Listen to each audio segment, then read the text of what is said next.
Hi there, Jason again. So I helped someone earlier with a dual monitor setup situation that they needed some help with. So maybe you're like me and you like the setup of a nice big screen TV instead of that small itty bitty laptop screen. Well, it is possible to set it up and have them both connected and work as both monitors. You're just going to need an HDMI cord to connect your laptop to the TV. So I'm going to show you how to set that up. Okay, so we're back. I'm going to show you how to do this. These instructions are actually for Windows 10. Um, so if you're using something else, I imagine it's kind of the same, but things might be in different places or be called different things. Um, okay, so again, not really going off a script here, just kind of winging this. So um, this is for working remotely. We're trying to make your TV and your big TV and your little monitor screens sync up and work properly. So first things first, save everything you're working on and close all of your applications. And then we're going to do a restart remotely restart your computer. It will not shut the computer off. It's just going to restart it. This way, all the changes that we make will take effect when we log back in. So you go down to the little start menu. Where'd my mouse go? Here we are, right there. Right here, do a right click, shut down or sign out, and we're going to do restart. Go ahead and click that if you're watching this at home. I'm actually not going to do that right now because I have my screen set up so that basically I don't want to restart my computer and then have my desktop pop open and potentially have some sort of sensitive information there. So I have my screen set up so you can't see any of that stuff. So go ahead and do a restart, and then your remote desktop is going to disappear like that. I imagine you may have the internet open and Citrix apps and all that right there. So go ahead and minimize that. You want to be on your personal home computer's desktop. And anywhere there's a blank space, just do a right click. And we're going to go to display settings. And you should see something like this. So mine is already set up. So your numbers could be 1, 2, or 2, 1, depending on what you already have set up. The one that is highlighted in blue, because that's my theme, whatever color you may have your theme is. So whichever one you have highlighted is the one that you're looking at. You can click this identify and you can see it'll show you right here what screen you're working on. So if you don't have this set up to have two screens, you can scroll down and where it says multiple displays, hit the drop down and select extend these displays. Now as soon as you do that, your computer is going to set it up that way, and it's going to give you a preview so you can either say keep or revert.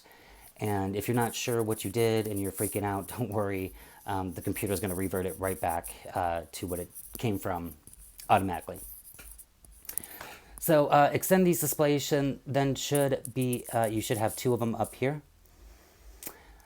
that are like this. And then you can also move them and swap them around if you need to. So let me show you, this is my main display. So after extend these displays, I check this box and make this my main display because I want my TV to be the main display and my laptop to be the secondary screen. So that's how I have it set up here. So again, we can identify, you can't see my first screen, but here is my second screen. It's on the left and it is my main display. Now you can see that this is grayed out because I have already selected it. I can go over here and if I want, I can click make this my main display. I don't want to do that. So I'm going to leave mine set up the way it is. So then at this point, you can hit the X and, before we do that, a little troubleshooting tip. Your resolutions on the screens may not be the exact same size. So if you drag something from your laptop over to your TV, it might be incredibly huge and disproportionate. So something you can do to help that is go down here, and where it says scale and layout, change the size of text, apps, and other items. You want to make sure that they're both in the display resolution, display orientation. You want to make sure that these are all the same for both of your monitors. So I can see that this one is 1366 by 766. It's recommended, 100% recommended.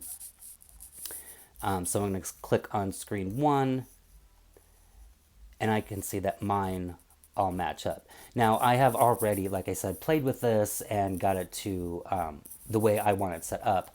So you might have to make some changes here. You just want to make sure that they both do the exact same thing, or match on both monitors. So 2, your scale and layout, they all match each other. And here's a pro tip when you're kind of playing around and doing things. You know, we've all done it, and then we click on something and we're like, oh, what did I do? I don't want that to happen. How do I go back? Go back, just go back. You know, and then there's no undo button. So what I would recommend, here's a pro tip: write down what you're gonna do and then do it. This way, when you get to that freak out moment, I don't know what I just did, well, you have it written down so you can look and view your list. Okay, so at this point, that's a little troubleshooting tip.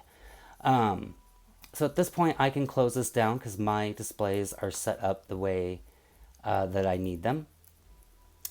And then I'm just going to actually maximize my remote desktop. You would want to go back into Citrix and log back in. And at this point, I can't really show you because it will display potentially sensitive information. But when that box comes up for you to log in to your remote desktop, there is a Show Options button. If you click that, and then on the Display tab, there are 2 checkboxes on that tab. I forget exactly what they say, but you want to make sure that they're both checked. And then that should allow your remote desktop to then mimic the way you have just set up your screens. So I hope you find these. Oh, also, I wanted to mention, if you go to the company's intranet site, it will take you to the BCP resources, where there is a document out there that shows you how to work remotely with the systems and how to get all that set up if you haven't already done that. But also there's a lot of communication on the site, so I highly recommend you use that. So I hope you found this helpful, and it is making it a little bit easier for you all to work from home. Peace.